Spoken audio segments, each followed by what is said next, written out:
नमस्कार, मी पंजाब डक. आज आहे 12 डिसेंबर 2025. मी माझ्या शेतामध्ये पाहू शकता इथं गहू पेरलेला आहे आणि आत्ताच इथं युनियन कंपनीचा एक 16 नंबर एक पेरला आणि या ठिकाणून महाराष्ट्रातल्या शेतकऱ्याला अंदाज देणार आहे. तर हे पाहू शकता, हे आमच्या गावातलं शेत आहे आणि ह्या गावातल्या शेतामध्ये या ठिकाणी हे चणा या ठिकाणून महाराष्ट्रातील सर्व शेतकऱ्याला मी अंदाज देणार आहे. तर राज्यातल्या सर्व शेतकऱ्याला सांगू इच्छितो की आज आहे 12 डिसेंबर 2025.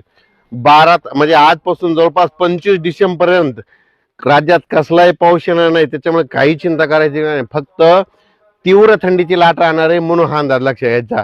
आणि राज्यातल्या सर्व शेतकऱ्याला सांगू इच्छितो, पूर्व विदर्भ, पश्चिम विदर्भ, दक्षिण महाराष्ट्र, उत्तर महाराष्ट्र, कोकणपट्टी, खानदेश, मराठवाडा सगळीकडं सांगायचं झालं तर तीव्र थंडीची लाट राहणार आहे म्हणून हा अंदाज लक्षात घ्यायचा. मग राज्यात पाऊस येईल का? राज्यात सध्या तरी या महिन्यात डिसेंबर महिन्यात तरी पाऊस येणार नाही म्हणून खास करून हा अंदाज सर्व शेतकऱ्यांनी लक्षात घ्यायचा. ज्यांचा हरभरा असेल तर त्यांनी पाणी सुरू करू शकता, गहू असेल तर पेरू शकता. आणखीन 5-6 दिवस पेरायला वेळ आहे.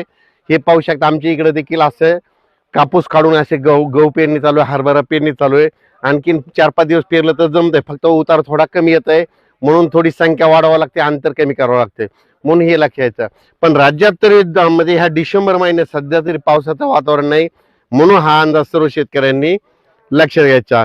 म्हणजे सांगायचं झालं तर पश्चिम महाराष्ट्राकडून सातारा, सांगली, सोलापूर, कोल्हापूर, पुणे ह्या पट्ट्यात कसलाही कुठं पाऊस देखील पडणार नाही, आभाळ देखील येणार नाही, पण थंडी मात्र तीव्र राहणार नाही हे म्हणून हे लक्षात घ्यायचं. उत्तर महाराष्ट्राकडे धुळे, नंदुरबार, जळगाव, नाशिक, अहिल्यानगर ह्या पट्ट्यात देखील कसलाही पाऊस येणार नाही, फक्त तीव्र थंडीची लाट येणार आहे. दिवसा देखील वारं सुटेल, उत्तरेकडून वारं येईल आणि तीव्र थंडी राहणार आहे म्हणून हे अंदाज लक्षात घ्यायचा. आणि राज्यातल्या सर्व शेतकऱ्याला सांगू इच्छितो, त्याच्यानंतर मराठवाड्यामध्ये परभणी जिल्हा, लातूर जिल्हा, बीड जिल्हा, जालना जिल्हा, धाराशिव जिल्हा, सोलापूर जिल्हा, जालना जिल्हा, संभाजीनगर, हिंगोली, नांदेड, वाशिम, यवतमाळ ह्या पट्ट्यात देखील कुठलाच आभाळ देखील नसणार आहे आणि पावसाचं तर काही म्हणजे चिन्हच नसणार आहेत म्हणून ह्या डिसेंबर महिन्यात तरी सध्या पाऊस येणार नाही म्हणून हा अंदाज मराठवाड्यातल्या शेतकऱ्यांनी लक्षात द्यायचा. त्याच्यानंतर परत एक सांगू इच्छितो की पूर्व विदर्भ आणि पश्चिम विदर्भ म्हणजे जे 11 जिल्ह्यामध्ये उत्तरेकडून वारं येत असल्यामुळे तीव्र थंडीची लाट राहणार आहे म्हणून हा अंदाज लक्षात सर्व विदर्भ आणि पूर्व विदर्भ आणि पश्चिम विदर्भातल्या 11 जिल्ह्यातल्या लोकांनी लक्षात घ्यायचा. आणि त्याच्यानंतर राज्यातल्या सर्व शेतकऱ्याला सांगू इच्छितो, तीव्र थंडीची लाट असणार आहे.